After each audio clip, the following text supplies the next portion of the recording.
Hello everyone, नमस्कार। हमारे YouTube channel में आपका हार्दिक स्वागत है।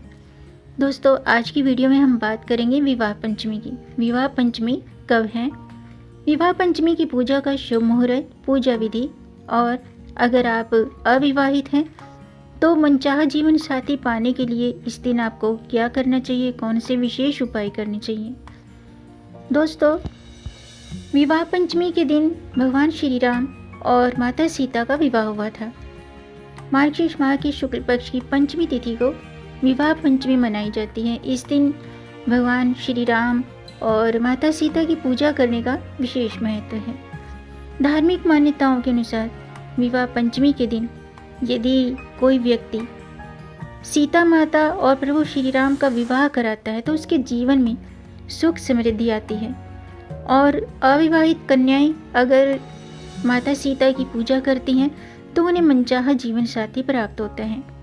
अगर आपके विवाह में बाधाएं आ रही हैं तो इस दिन आप कुछ विशेष उपाय जरूर करें। आज की वीडियो में हम जानेंगे साल 2025 में विवाह पंचमी कब है, इस दिन पूजा का शुभ मुहूर्त, पूजा विधि, और इस दिन मनचाहा जीवन साथी पाने के लिए, वैवाहिक जीवन को सुखी बनाने के लिए किए जाने वाले विशेष उपाय। तो दोस्तों, वीडियो शुरू करने से पहले आपसे एक खास बात, अगर आप इस चैनल पर नए आए हैं और पहली बार आए हैं तो इस चैनल को सब्सक्राइब कर दीजिए और बेल आइकन बटन प्रेस कर दीजिए ताकि आने वाली वीडियो देख सकेंगे आप सबसे पहले। और जिन्होंने मेरा चैनल सब्सक्राइब कर दिया है उनका दिल से आभार, बहुत बहुत धन्यवाद। दोस्तों, इसी तरह अपना सपोर्ट देते रहिएगा, अपना प्यार देते रहिएगा और वीडियो को अंत तक ज़रूर देखिएगा ताकि कोई भी जानकारी छूट न जाए, क्योंकि दोस्तों आधी अधूरी जानकारी से पूरा लाभ नहीं मिलता है। इसलिए हमारे साथ अंत तक बने रहिएगा। तो आइए शुरू करते हैं। दोस्तों, विवाह पंचमी हिंदू धर्म में बहुत ही खास मानी जाती है।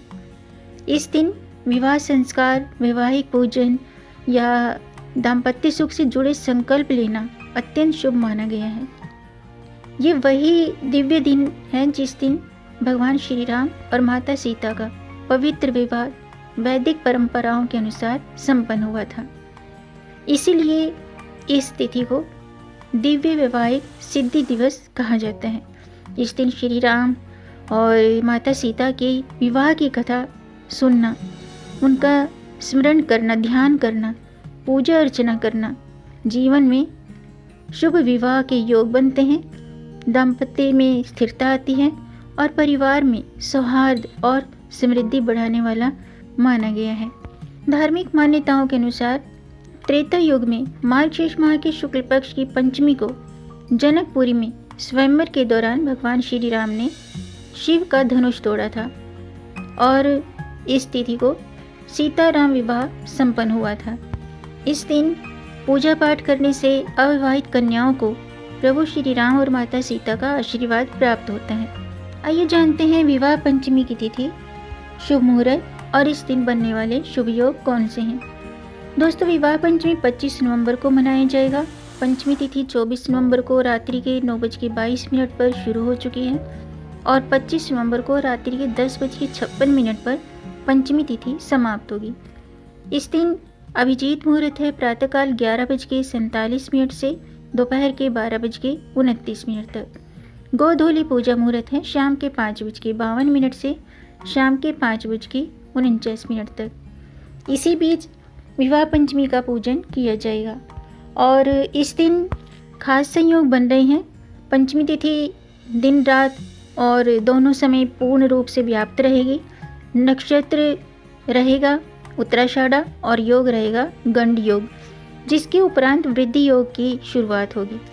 इन शुभ योगों में भगवान विष्णु और माता लक्ष्मी की उपासना विशेष रूप से फलदायी मानी जाती है। इस तिथि में, इस दिन में विवाह संस्कार, वैवाहिक पूजन या दाम्पत्य सुख से जुड़े संकल्प लेना अत्यंत शुभ माना गया है। आइए जानते हैं विवाह पंचमी की पूजा विधि। दोस्तों, शास्त्रों के अनुसार विवाह पंचमी के दिन सुबह स्नान के बाद शुद्ध वस्त्र धारण करें। इस दिन काले नीले वस्त्र न पहने, सफ़ेद काले रंग के नीले रंग के वस्त्र न पहने। इस दिन पीले रंग के वस्त्र पहने, क्योंकि पीला रंग भगवान विष्णु को अति प्रिय है। पीले, हरे, लाल रंग के वस्त्र पहनकर आप पूजा स्थल पर भगवान श्री राम की और माता सीता की प्रतिमा स्थापित करें। उन्हें वस्त्र, आभूषण और फल फूल अर्पित करें। सभी पूजन सामग्री अर्पित करें और दीपक जलाकर भगवान श्री राम के मंत्रों का जाप करें। व्रत कथा पढ़ें। रामचरितमानस में वर्णित सीताराम विवाह का प्रसंग है, वो प्रसंग जरूर पढ़ना चाहिए या सुनना चाहिए। और अंत में भगवान श्री राम और माता सीता की आरती करके आशीर्वाद लेना चाहिए। इसके अलावा इस दिन भगवान श्री राम को, माता सीता को गुड़ बताशे का भोग लगाएं, पीले रंग की मिठाई का भोग लगाएं। और अविवाहित लोग माता सीता को हल्दी और अक्षत अर्पित करें, जबकि विवाहित दंपति एक साथ मिलकर के पूजा करें। ऐसा करने से दाम्पत्य सुख प्राप्त होता है। विवाह पंचमी के दिन दोस्तों सुबह स्नान के बाद भगवान श्री राम और माता जानकी की पूजा करते हुए उनके मंत्रों का जाप करें। अगर आपको कोई मंत्र नहीं आता है तो सीताराम का जाप करें, कम से कम 108 बार जाप करें। ऐसा करने से दाम्पत्य जीवन में मधुरता आती है और जो अविवाहित युवक युवतियां हैं उनके विवाह के योग प्रबल होते हैं। इसके अलावा दोस्तों विवाह पंचमी पर सीताराम को, भगवान श्री राम और सीता माता को पीले या केसरिया रंग के फूल अर्पित करें। पीला रंग सौभाग्य, शांति और स्थिरता का प्रतीक है। ये मन की अशांति को दूर करता है और रिश्तों में मिठास लाता है। अगर आपके विवाह में देरी हो रही है या आपका रिश्ता बार बार टूट जाता है तो इस दिन ज़रूरतमंद गरीब महिलाओं को चूड़ी, बिंदी, सिंदूर, लाल कपड़े दान करें, यानी कि सुहाग का सामान दान करें। ऐसा करने से विवाह संबंधी अड़चनें दूर होती हैं और ग्रहों का दोष शांत होता है। इसके अलावा दोस्तों विवाह पंचमी के दिन शाम के समय तुलसी के पास सरसों के तेल का दीपक जलाएं और परिक्रमा करें। ये उपाय करने से दाम्पत्य जीवन में मधुरता आती है, घर में सुख शांति बढ़ती है। इसके अलावा दोस्तों अगर आपके विवाह में देरी हो रही है, आपका रिश्ता बार बार टूट जाता है या आपका वैवाहिक जीवन सुखी नहीं है, तो भगवान श्री राम और सीता माता के विवाह की कथा जरूर पढ़ें या सुनें। तो मैं विवाह पंचमी की कथा शुरू करती हूँ, आप भी ध्यान से सुनिएगा।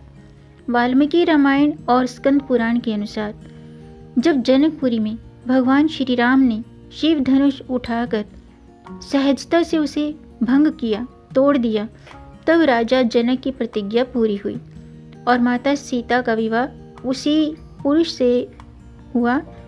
यानी कि उन्होंने जनकपुरी में राजा जनक ने ये संकल्प लिया था कि माता सीता का विवाह उसी पुरुष से होगा जो शिव धनुष को भंग करेगा। तो भगवान श्री राम ने शिव धनुष उठाया और सहजता से उसे तोड़ दिया, तब जनक की प्रतिज्ञा पूरी हुई। श्री राम द्वारा धनुष टूटते ही संपूर्ण मिथिला नगरी जय घोषों से गूंज उठी।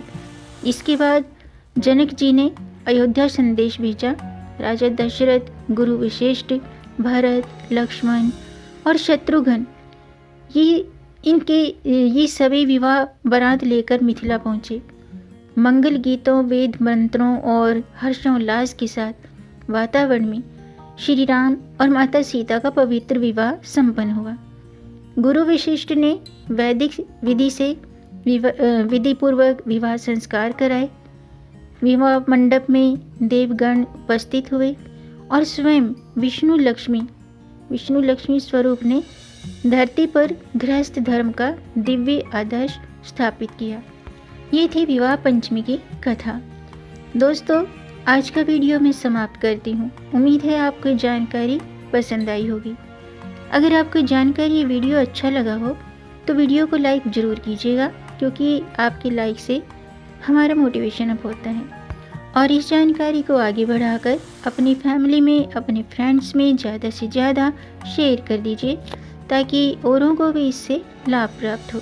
अगर आपका कोई प्रश्न है या कोई सुझाव है तो कमेंट बॉक्स में जय श्री राम ज़रूर लिखिएगा, अपना प्रश्न लिखिएगा और मेरे चैनल को सपोर्ट ज़रूर कीजिएगा। मिलेंगे नई जानकारी के साथ, तब तक आप खुश रहें, स्वस्थ रहें, अपना ख्याल रखें और अपनों का भी ख्याल रखिएगा। जय श्री राम, जय सिया राम, हर हर महादेव। विवाह पंचमी की आप सबको हार्दिक शुभकामनाएं।